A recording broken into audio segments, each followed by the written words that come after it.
Hello everyone, welcome to the room of knowledge in our channel The Billik.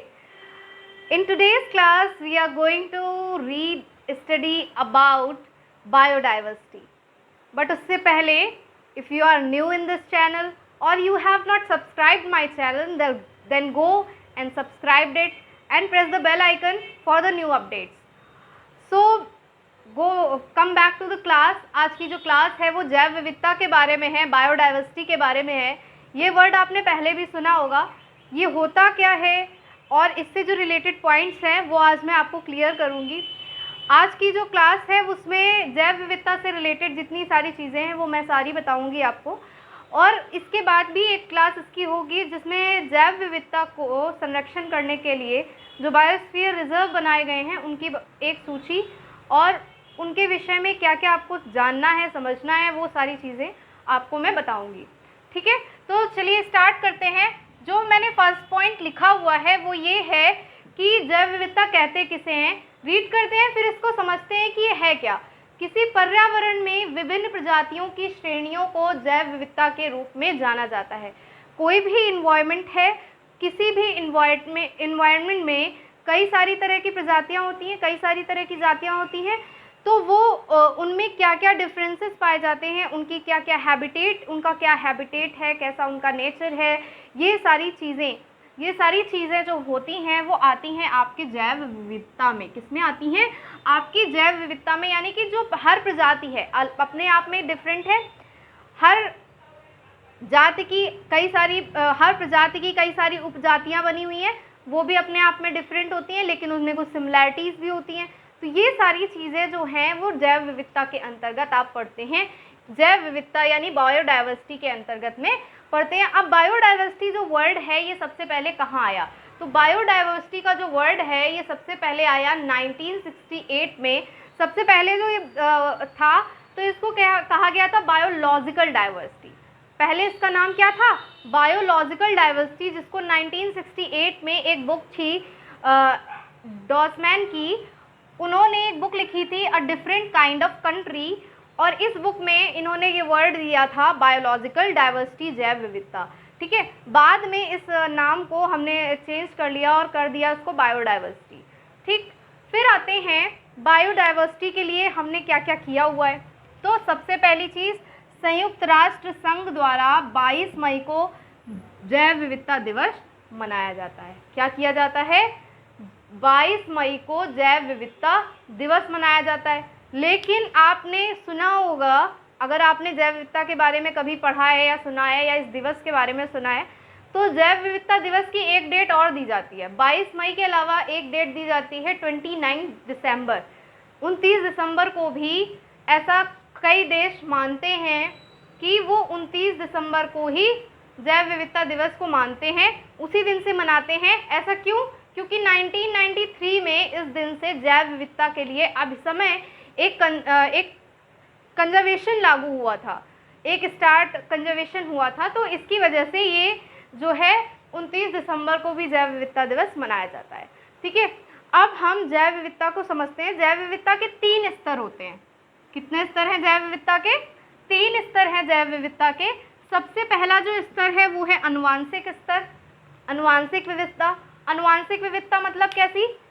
मतलब वो है तो एक ही प्रजाति के, लेकिन उनके जीन्स में डिफरेंसेस पाए जाएंगे। ठीक है, उनके किस में डिफरेंसेस होंगे? उनके जीन्स में चेंजेस होंगे, उनके जीन्स अलग अलग होंगे, तो वो अनुवांशिक विविधता में आता है।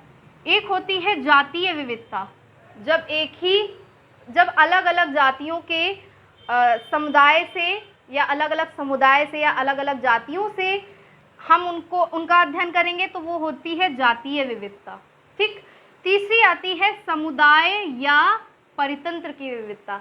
अभी आपको मैंने बताया कि जाति या समुदाय, तो इसको इस तरह से लीजिएगा कि अलग अलग समुदाय की अलग अलग जातियों से। ठीक, लेकिन यहाँ पे जब परितंत्र की बात आ जाती है तो आपको मैंने परितंत्र के विषय में भी बताया हुआ है कि वो क्या होता है, तो इसमें कोई कंफ्यूज होने वाली बात नहीं है। एक ही क्षेत्र की बात हो रही है। ये क्या होगा? किसी एक इन्वायरमेंट में, किसी एक इकोलॉजी में जितनी सारी जातियाँ पाई जा रही हैं उनमें क्या विविधता है, उनमें क्या डिफरेंसेस हैं, ये आपका पढ़ने में आएगा, ये आपको समझ में आएगा किसकी वजह से? समुदाय व परितंत्र विविधता में, समझ में आएगा। ठीक, और एक पॉइंट जो है वो यहाँ पे नहीं लिखा हुआ है पर आपको समझने वाला है कि जो जैव विविधता का स्तर है वो सबसे ज़्यादा कहाँ पर होता है? जैव विविधता का जो सबसे ज़्यादा स्तर होता है वो होता है 0 डिग्री में, यानी कि भूमध्य रेखा में। ठीक है, सबसे ज़्यादा जैव विविधता जो है हमारी भूमध्य रेखा में पाई जाती है। हमारा जो ग्लोब होता है उसमें एक बीच से एक लाइन डिवाइड होती है जिसको हम कहते हैं 0 डिग्री या भूमध्य रेखा। इस रेखा में यानी कि इस एरिया में सबसे ज़्यादा जैव विविधता पाई जाती है और इसका रीज़न ये होता है कि जितना निम्न अक्षांश होता है उतना ही ज़्यादा जैव विविधता उच्च हो जाती है, उतनी ही ज़्यादा जैव विविधता वहाँ पाई जाती है। यानी कि अक्षांश कम है आपके, ये लॉन्गिट्यूड और लैटिट्यूड जो है, लैटिट्यूड आपका कम है तो आपकी जैव विविधता ज़्यादा हो जाएगी, और जब लैटिट्यूड ज़्यादा होता जाएगा तो जैव विविधता क्या होती जाएगी? यानी कि जब आप ये भूमध्य रेखा से ऊपर की ओर उत्तरी ध्रुव या दक्षिणी ध्रुव की तरफ जाएंगे तो दक्षिणी ध्रुव या उत्तरी ध्रुव में आपको जैव विविधता देखने को ही नहीं मिलेगी। ठीक है, वहाँ पे बहुत ही कम प्रजातियाँ होंगी, बहुत ही कम जातियाँ होंगी। ठीक है, फिर आते हैं एक और पॉइंट पे कि जैव विविधता दशक, यहाँ पे लिखा हुआ है जैव विविधता दशक। तो जैव विविधता दशक जो है वो 2011 और 20 को, यानी कि 2011 से लेकर 20 को बताया गया था कि ये जैव विविधता दशक है। और इसको घोषित किसने किया था? इसको भी घोषित किया था संयुक्त राष्ट्र संघ ने, जिसने कि आपका जैव विविधता दिवस में मनाने के लिए घोषणा की थी 22 मई को। और उसके बाद उसने क्या किया था, 1 दिसंबर 2010 में एक प्रस्ताव लाया था जिसका संख्या काफ़ी बार पूछी जाती है, तो ये आप याद रख लीजिएगा कि जो संख्या है ये 65/161 है। इस प्रस्ताव संख्या को आप जरूर याद रखना कि क्योंकि कई क्वेश्चन में ये कई बार आई हुई है कि किस प्रस्ताव संख्या के तहत जैव विविधता दशक घोषित किया गया है। आपसे ये ईयर कम पूछा जा रहा है लेकिन आपसे ये प्रस्ताव संख्या पूछी जा रही है, तो आप इसको याद रखिएगा कि प्रस्ताव संख्या 65/161 के तहत ये जो लाया गया था जैव विविधता दशक, ये घोषित किया गया था संयुक्त राष्ट्र संघ द्वारा। ठीक है, अब इससे रिलेटेड भारत में क्या चीज़ें की गई हैं? तो भारत में एक मरीन बायोडाइवर्सिटी के लिए, मरीन डाइवर्सिटी के लिए एक नेशनल सेंटर बनाया गया है जो कि है गुजरात में। कहाँ पे? गुजरात में एक मरीन डाइवर्सिटी का सेंटर बनाया गया है। मरीन डाइवर्सिटी क्या? यानी कि समुद्र से जुड़े हुए जो जीव हैं उनके लिए हमने ये सेंटर बनाया है, national centre for marine diversity, जो कि आपका है कहाँ पे? गुजरात के जामनगर में स्थित है। और ये किस लिए है? इसका उद्देश्य है कि समुद्र और समुद्र के तट में रहने वाले जीवों की सुरक्षा करना। इसका उद्देश्य क्या है? समुद्र और समुद्र तट पे रहने वाले सभी जीवों की रक्षा, सुरक्षा करना। ठीक है, लास्ट में मैंने एक पॉइंट लिखा है यहाँ पे, जैव विविधता हॉटस्पॉट। जैव विविधता हॉटस्पॉट क्या होता है? हॉटस्पॉट जो होता है वो ऐसी जगहें होती हैं जहाँ पे वो नेचुरल हैबिटेट में कई सारी प्रजातियाँ पाई जाती हैं। जैसे कि आपने गुजरात के बारे में पढ़ा हुआ है कि वहाँ पे लॉयंस गिर में सबसे ज़्यादा पाए जाते हैं, तो वो उनका नेचुरल हैबिटेट है। ठीक है, और हॉट स्पॉट इन्हें इसलिए कहा जाता है कि वो अपने नेचुरल हैबिटेट में है लेकिन जो उनकी क्वांटिटी है वो कम होती जा रही है। ठीक है, अब वो संकट की स्थिति में आते जा रहे हैं, डेंजर जोन में आते जा रहे हैं, इसलिए हम उन्हें डेंजर से ऊपर लाने के लिए उनको हॉट स्पॉट की कैटेगरी में रखा जाता है कि अब हमें इन्हें बचाने की ज़रूरत है। और ये जो वर्ड है हॉट स्पॉट का, ये 1988 में लाया गया था कि ये जो आप इस तरह के वर्ड्स लेकर के आएंगे तो इसका मतलब भी कुछ होना चाहिए, ऐसा कुछ करना भी चाहिए। तो इस तरह के वर्ड्स इसलिए आए थे ताकि हमारा ध्यान आकर्षित हो कि इन जगहों पर काफ़ी ज़्यादा जैव विविधता पाई जाती, काफ़ी ज़्यादा बायोडाइवर्सिटी पाई जाती है और इनको हमें संरक्षित करने की ज़रूरत है, प्रोटेक्ट करने की ज़रूरत है। तो हम भारत में ऐसे 4 स्पॉट्स हैं। भारत में कितने स्पॉट्स हैं? टोटल 4 स्पॉट्स हैं।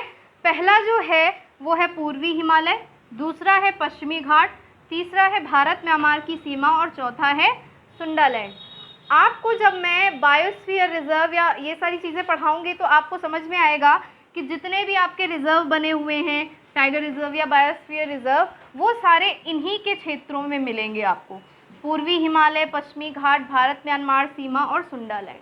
यानी कि इन्हीं के क्षेत्रों में मिलने का मतलब है इन्हीं एरियाज में पूरे में इन्हीं एरियाज को पूरा कवर करेंगे। तो ये चीज़ आपको पता चल गई कि भारत में टोटल हॉट स्पॉट कितने हैं, 4। अब एक और क्वेश्चन होना चाहिए कि भारत में तो 4 हैं, लेकिन अगर पूरे हम वर्ल्ड की बात करें तो कितने होंगे। तो एक कंजर्वेशन इंटरनेशनल जो था उसने एक सर्वे किया था और टोटल ऐसे 36 स्पॉट्स बताए थे। कितने स्पॉट्स बताए थे?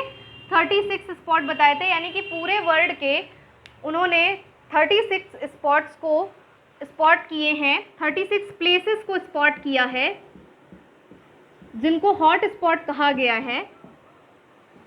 ठीक है, तो ये वर्ल्ड के कितने टोटल हैं? 36 प्लेसेस हैं जिनको हॉट स्पॉट की संज्ञा दी गई है। और भारत में ये टोटल कितने हैं? भारत में ये टोटल हॉट स्पॉट 4 हैं। आपके भारत के जो हॉट स्पॉट हैं वो सबसे पहला पूर्वी हिमालय, फिर पश्चिमी घाट, फिर भारत म्यांमार सीमा और सुंडालैंड।